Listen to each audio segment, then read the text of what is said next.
Before your alarm goes off, before you have made a single decision about the day, something is already happening inside your knee that will determine how well that joint functions for the next 16 hours, and across decades, how much cartilage you have left at 65. Your knee is the largest synovial joint in the human body. It carries more load per unit area than your hip, more than your ankle, more than any other joint you own.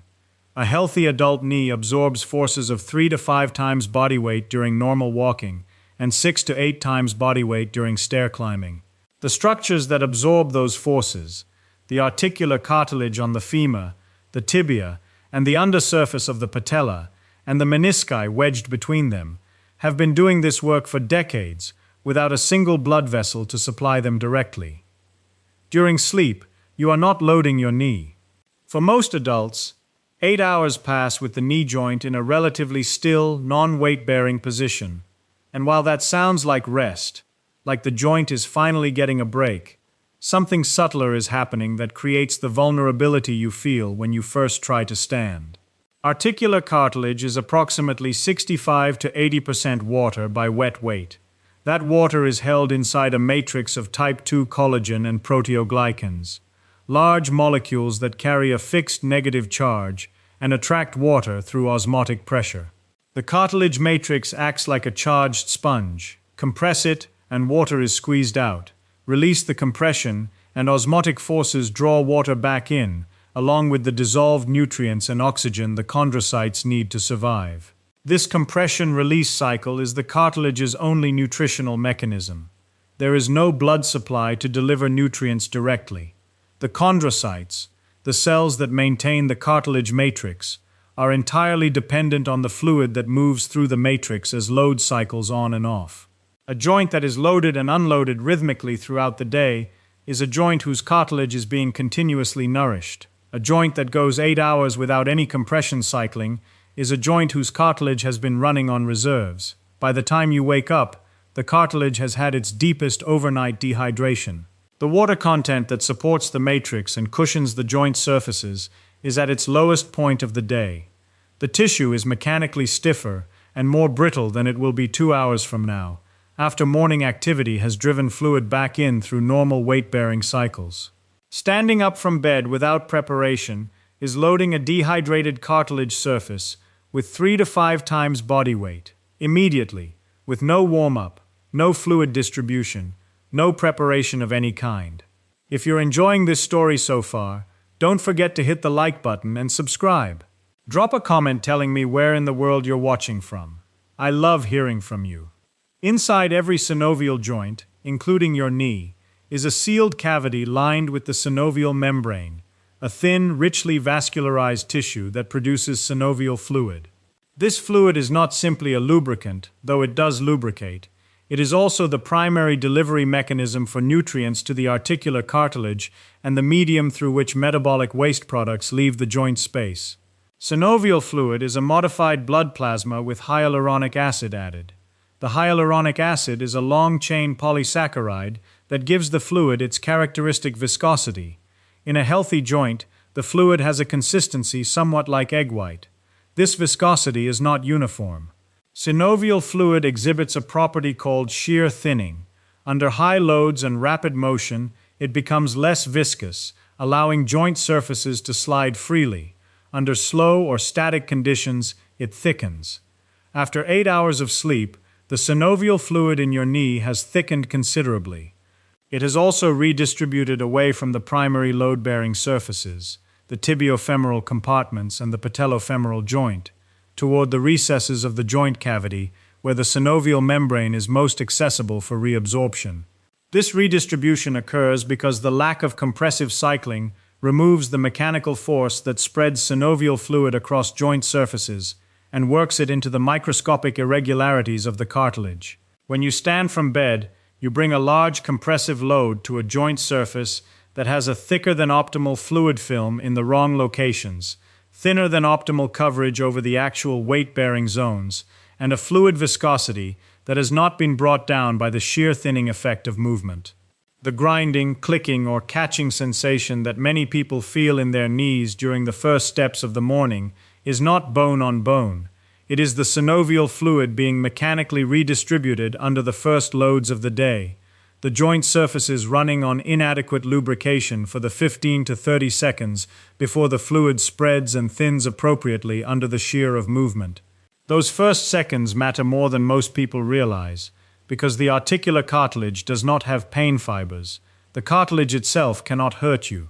Pain in the knee comes from the subchondral bone below the cartilage, from the synovial membrane, from the joint capsule, or from structures outside the joint. By the time you feel knee pain during the first steps of the morning, the damage prompting it has often been accumulating for months or years in tissue that never sent you a pain signal.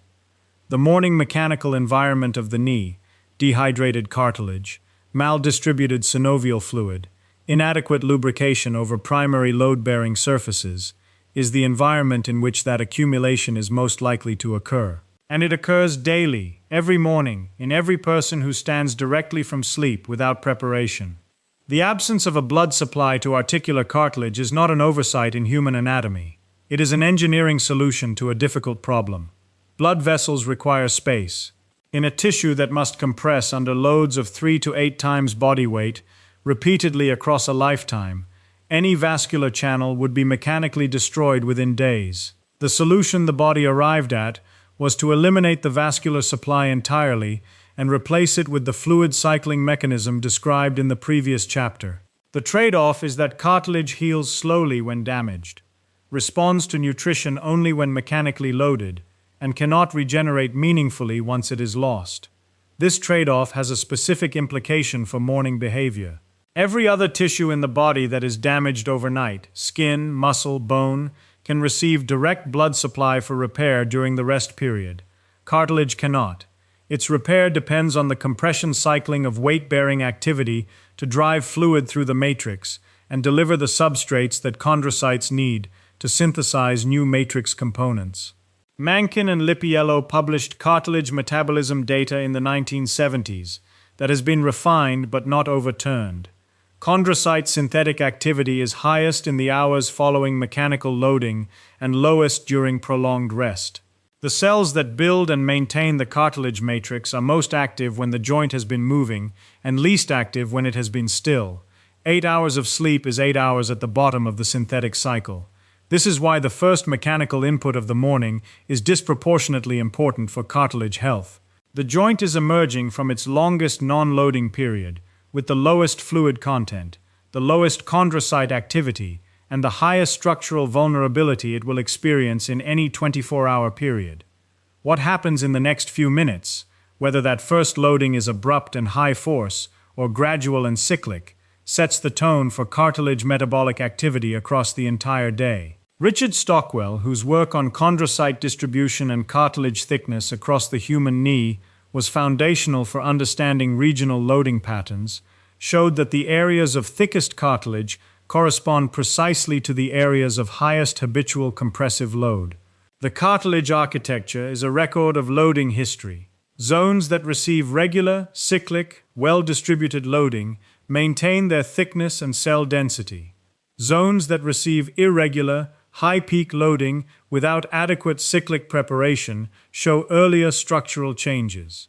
The morning transition from rest to weight-bearing is a daily test of whether the loading will be gradual and cartilage supportive or abrupt and cartilage stressing. The knee does not distinguish between an old person and a young one in this regard. The biology applies at every age. What changes with age is the margin for error, how much abrupt loading the cartilage can tolerate before the structural cost becomes visible. Morning stiffness in the knee is so common that most people have stopped noticing it as a signal. They have reclassified it as a baseline feature of waking up, something to push through, something that resolves in a few minutes anyway, and therefore does not warrant attention.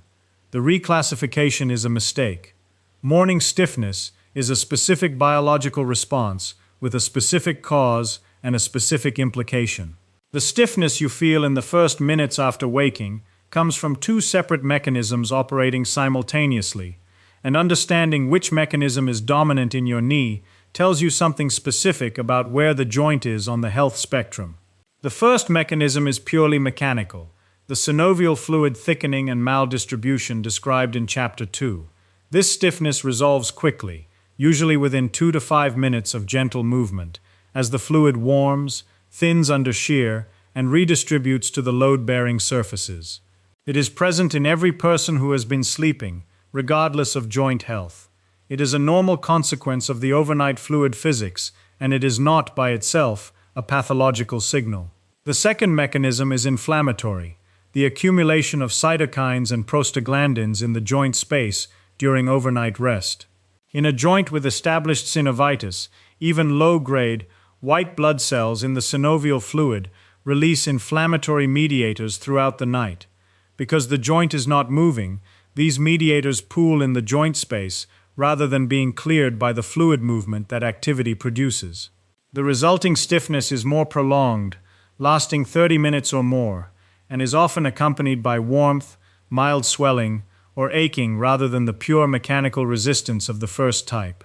The duration of morning stiffness is one of the clinical markers that rheumatologists use to assess joint inflammation. Morning stiffness lasting less than 30 minutes suggests primarily mechanical causes. Stiffness lasting more than 30 minutes, particularly in multiple joints, raises concern for inflammatory joint disease.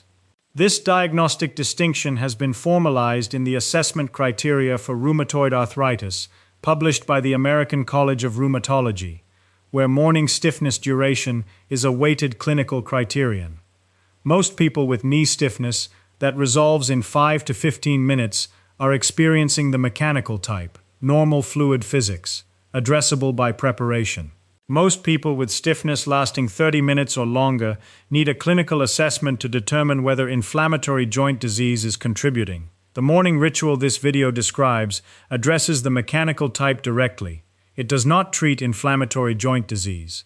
But for the majority of people whose morning knee stiffness is mechanical, which is most people, most of the time, the preparation ritual changes the loading environment before the first step occurs, rather than waiting for the joint to sort itself out under the uncontrolled abrupt loading of getting out of bed. If you're hooked on this story, make sure to subscribe and turn on notifications so you never miss an upload. Your support means everything and helps me bring you more emotional stories like this one.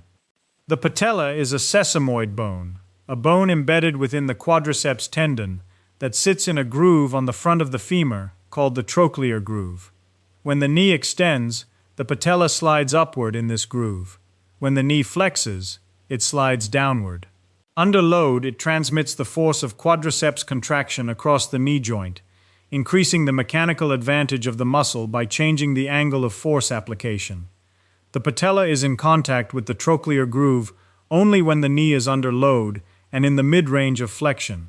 In full extension, the position your knee is closest to during sleep, the patella sits above the groove with minimal bony contact. It is held in position primarily by soft tissue, the medial and lateral retinaculum, the iliotibial band laterally, and the muscle tension of the 4 quadriceps heads.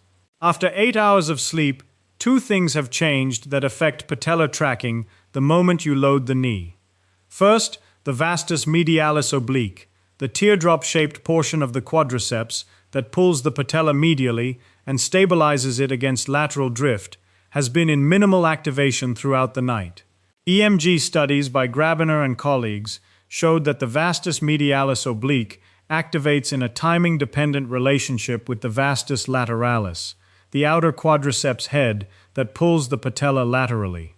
When their relative activation is balanced, the patella tracks centrally in the groove. When the vastus medialis oblique is underactive relative to the vastus lateralis, the patella is pulled laterally and rides against the lateral edge of the trochlear groove. 8 hours of sleep does not strengthen the vastus lateralis relative to the vastus medialis oblique, but it does leave both in a low tonic state that requires reactivation before load. In the first seconds of standing, as the quadriceps begin contracting to extend the knee against body weight, the relative speed of activation recovery in each head matters. The vastus lateralis, which is the larger and more superficial muscle, tends to reach functional activation slightly ahead of the vastus medialis oblique, creating a brief window of patellar lateral drift under the first load of the day. Second, overnight positional changes affect the soft tissue tension around the patella. People who sleep with their knees slightly flexed, which is the majority, because full extension is mechanically unstable in a relaxed state, may develop mild tightening of the posterior capsule and the lateral retinaculum across the sleep period. This asymmetric tissue tension can bias the patella laterally before any muscular activation has occurred. The result is that the first loaded knee extension of the morning, standing up from bed, occurs with a patella that may be laterally biased, being pulled by a temporarily dominant vastus lateralis across a trochlear groove whose cartilage is at its most dehydrated and vulnerable. This is the specific biomechanical scenario that, repeated daily across years, produces the anterolateral knee wear patterns that are characteristic of early patellofemoral osteoarthritis.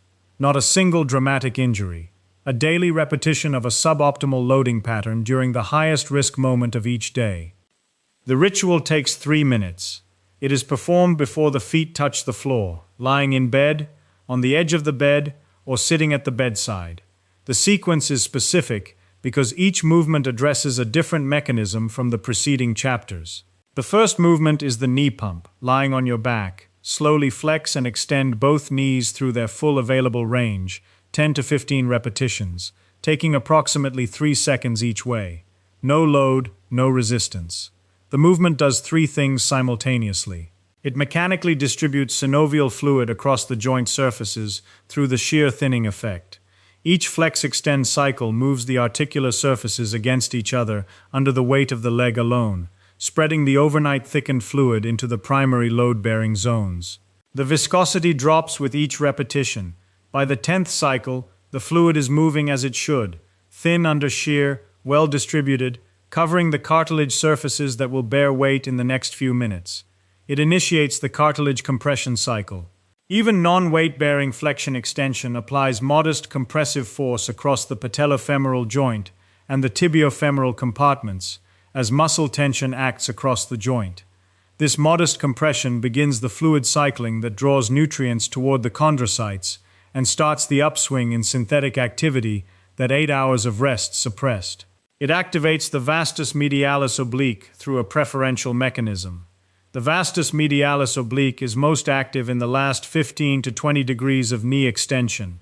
Repeated extension through this terminal range, even without load, establishes the activation pattern that the muscle needs before it will be called upon under weight-bearing load. Grabiner's work on vastus medialis oblique preactivation showed that deliberately rehearsing terminal knee extension before weight-bearing improved the timing ratio between medial and lateral quadriceps heads in the subsequent loaded movement. The second movement is the seated ankle pump combined with knee straightening. Sitting at the edge of the bed, feet hanging, alternately dorsiflex the ankle while extending the knee to full terminal range, holding 2 seconds, then relaxing. 10 repetitions per leg. This adds a calf and lower leg component to the fluid distribution and, more specifically, activates the terminal extension arc that is the vastus medialis oblique's primary working range, under a slightly higher demand than the supine pump. The hanging foot also allows the popliteus, the small muscle that unlocks the knee from full extension, to cycle through its range, addressing the posterior capsule tightening that overnight knee flexion can produce. The third movement is the wall-supported single-leg partial squat. Standing at the wall with one hand touching for balance, lower into a shallow squat to approximately 30 degrees of knee flexion on one leg, then press back to standing. 5 repetitions per leg. This is the first loaded movement of the morning, and it is deliberately shallow for reasons that the cartilage biology makes specific. At 30 degrees of knee flexion under body weight, the patellofemoral compressive force is approximately 1/2 of body weight, significantly lower than the 2 to 3 times body weight produced at deeper flexion angles or during full stair climbing. This shallow range loads the cartilage surface that has been most dehydrated and most vulnerable during sleep, at a force level that drives the compression rehydration cycle without exceeding the structural capacity of tissue that has not yet fully rehydrated. Scott and colleagues' patellofemoral force data, published in the Journal of Biomechanics, established the relationship between knee flexion angle and patellofemoral compressive force. Their data shows a steep rise in force as flexion deepens beyond 30 degrees, which is why the pre-standing ritual uses shallow angles deliberately, not because deeper squatting is inherently harmful, but because the morning cartilage state warrants a graduated approach to loading. After 5 repetitions per leg at 30 degrees, the cartilage has received its first compression cycles under load. The synovial fluid is distributed and thinned. The vastus medialis oblique has been activated through its working range under body weight. The patella has tracked in the groove under a controlled load before the uncontrolled load of normal standing and walking begins. The entire sequence, 10 to 15 knee pumps lying down, 10 seated ankle pumps per leg, 5 wall-supported partial squats per leg, 3 minutes total. The joint that meets the floor after this preparation is biologically different from the joint that would have met it without it. The first morning after starting this ritual, most people notice reduced stiffness during the first steps after standing. This is the synovial fluid redistribution working in real time.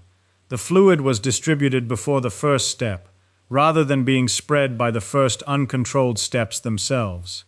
The difference is felt immediately because the mechanical cause is addressed immediately.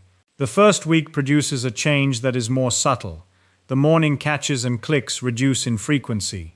These sensations occur when synovial fluid is maldistributed across joint surfaces and cartilage meets cartilage without adequate fluid coverage. When the fluid is pre-distributed by the knee pump, the surfaces are lubricated before they bear load, and the mechanical events that produce clicking under inadequate lubrication become less common. By 2 weeks, the vastus medialis oblique activation pattern begins to shift.